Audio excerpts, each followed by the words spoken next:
The streets of Bukavu, the second-largest city in Eastern Democratic Republic of Congo, DRC, echoed with the deafening barrage of gunfire and the shattering sounds of looting. This wasn't the prelude to a Hollywood action movie. This was the horrifying reality preceding the arrival of the M23 rebels on February 14th. The chaos unleashed a harrowing scene of human suffering, leaving a trail of devastation in its wake.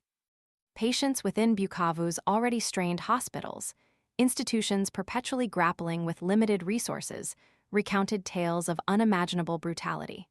The Congolese army's hasty retreat, coupled with its allied forces, transformed the city into a war zone.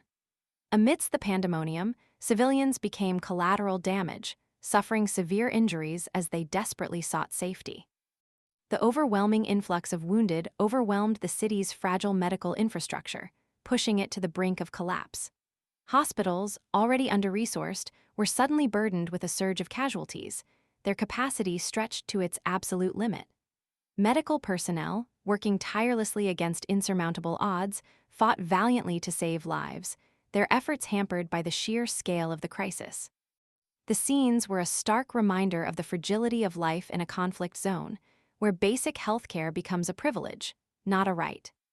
The arrival of the M23 rebels, a group backed by Rwanda, only exacerbated the crisis.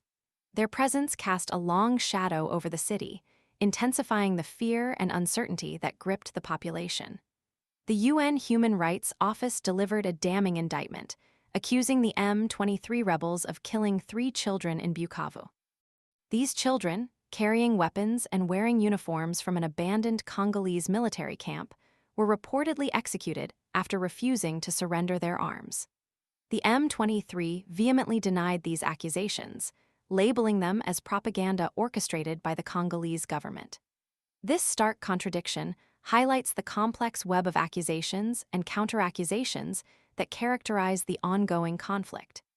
The truth, shrouded in the fog of war, remains elusive, leaving the victims' families to grieve in the shadow of uncertainty. The international community, keenly aware of the escalating humanitarian crisis, responded with measured concern. A spokesperson for a leading humanitarian organization stated, "We are closely assessing the situation and exploring ways to scale up our emergency efforts to respond to the humanitarian needs of people in areas around Minova, Bukavu, and Uvira." The statement emphasized the urgent need for increased humanitarian aid and a plea for all parties involved in the conflict to prioritize the protection of civilians, humanitarian workers, and medical infrastructure. The words, though sincere, offer little solace to those grappling with the immediate and devastating consequences of the violence.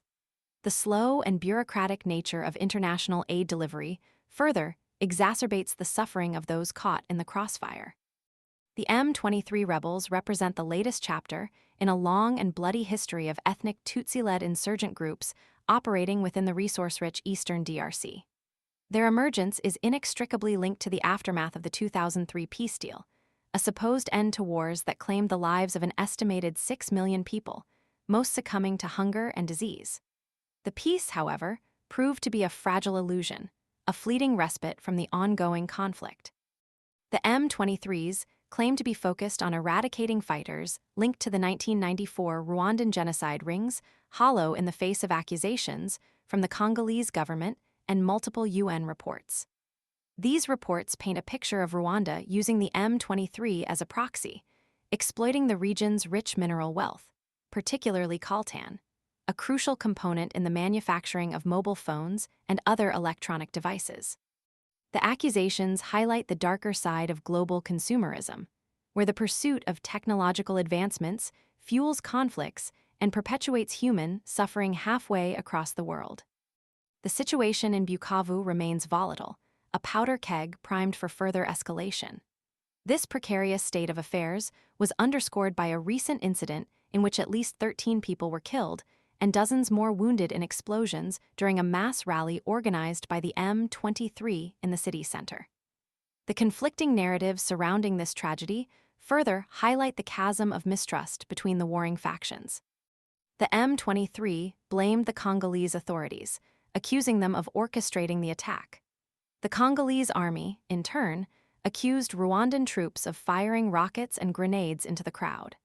This exchange of accusations underscores the deep-seated animosity and the lack of trust between the warring parties, making any potential peace negotiations all the more challenging.